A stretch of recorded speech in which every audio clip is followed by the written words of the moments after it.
Oke, halo semuanya. Hari ini kita bakal kupas tuntas salah satu alat matematika yang paling fundamental, yaitu persamaan kuadrat.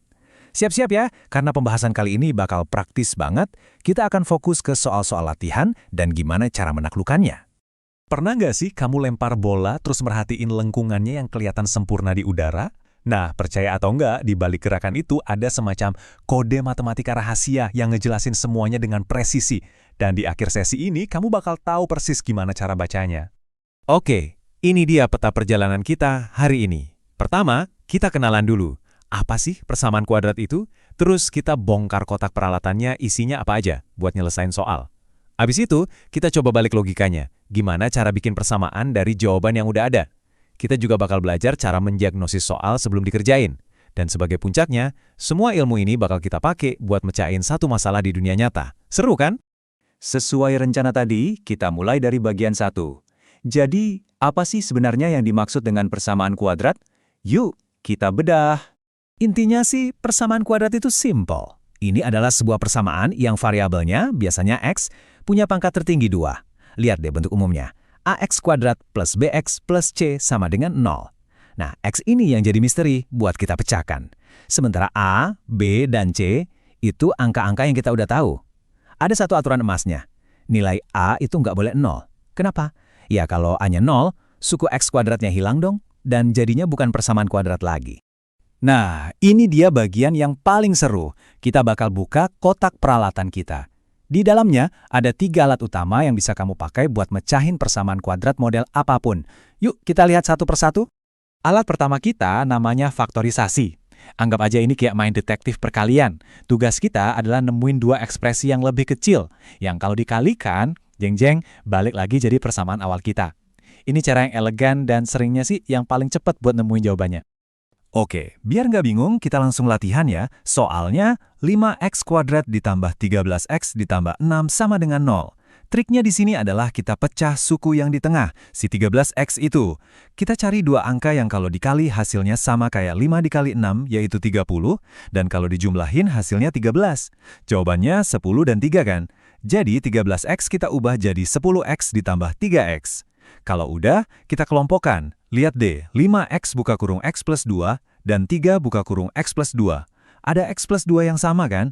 Nah itu kita keluarin. Jadi 5x plus 3 buka kurung x plus 2 sama dengan 0. Dari sini gampang banget dapat solusinya.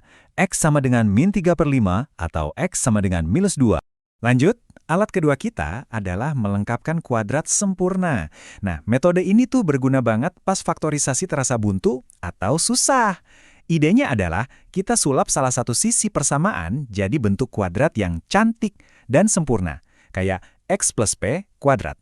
Yuk kita lihat cara kerjanya di soal x kuadrat plus 6x plus 5 sama dengan 0. Langkah pertama, angka 5-nya kita pindahin dulu ke kanan jadi negatif 5. Nah ini kuncinya, kita ambil setengah dari koefisien x, yaitu setengah dari 6, hasilnya 3. Terus, 3 kita kuadratkan, jadi 9. Angka 9 ini kita tambahin ke kedua sisi persamaan. Voila, sisi kiri jadi bentuk kuadrat sempurna, x plus 3 kuadrat. Dan sisi kanan jadi 4. Tinggal diakarin aja deh. Kita dapat 2 solusi, x sama dengan negatif 1 atau x sama dengan negatif 5. Dan inilah dia, alat pamungkas kita. Rumus kuadratik atau yang lebih dikenal sebagai rumus ABC. Anggap aja ini kunci saktinya. Kunci universal yang bisa ngebuka semua gembok persamaan kuadrat. Nggak peduli sesusah apapun. Cukup masukin nilai A, B, dan C, jawabannya pasti keluar.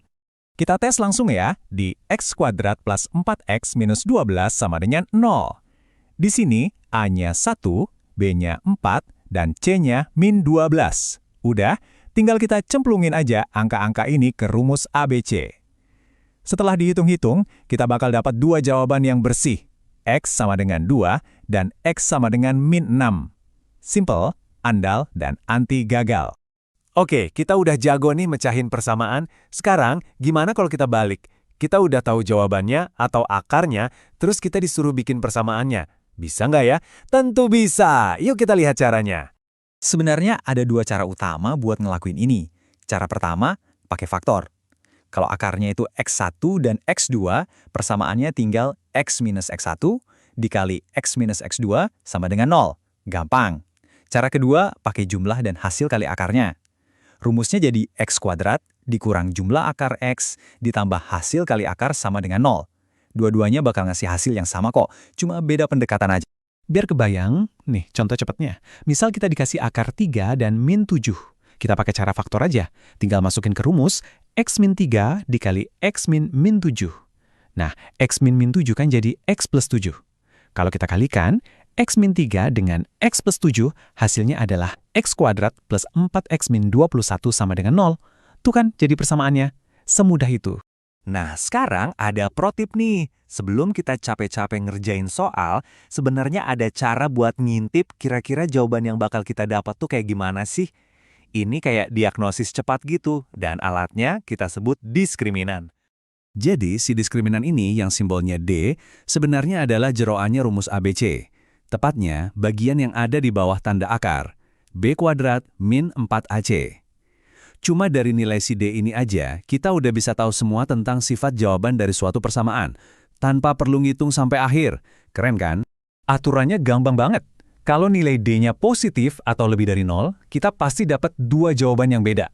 Kalau D-nya pas banget sama dengan 0, jawabannya cuma ada satu. Terus kalau D-nya negatif atau kurang dari 0, artinya nggak ada jawaban di bilangan nyata, jawabannya imajiner. Ini alat prediksi yang ampuh banget. Oke, semua peralatan udah kita kumpulin. Sekarang, tiba saatnya untuk bagian yang paling memuaskan. Kita bakal pakai semua yang udah kita pelajari buat mecahin masalah di dunia nyata, kembali ke pertanyaan kita di awal-awal tadi. Kutipan ini bener banyak. Persamaan kuadrat itu ada di mana-mana loh. Dari ngitung untung rugi di ekonomi, lintasan roket di fisika, sampai ngebangun jembatan di teknik. Jadi ini bukan sekedar teori di buku pelajaran, tapi bener-bener alat buat memahami dunia kita. Ingat kan pertanyaan soal bola di awal? Yuk kita pecahin sekarang. Jadi, ada bola dilempar ke atas, kecepatan awalannya 20 meter per second. Pertanyaannya, kapan bola itu ada di ketinggian 15 meter? Nah, dengan rumus gerak dari fisika, masalah ini bisa diterjemahin jadi sebuah persamaan kuadrat yang cantik. 5T kuadrat min 20T tambah 15 sama dengan 0. Di sini, T itu adalah waktu dalam detik. Dan setelah kita selesaikan persamaan tadi, mau pakai faktorisasi atau rumus ABC terserah, kita bakal dapat dua jawaban. 1 detik dan 3 detik. Loh, kok ada dua jawaban? Ya karena bola itu mencapai ketinggian 15 meter 2 kali.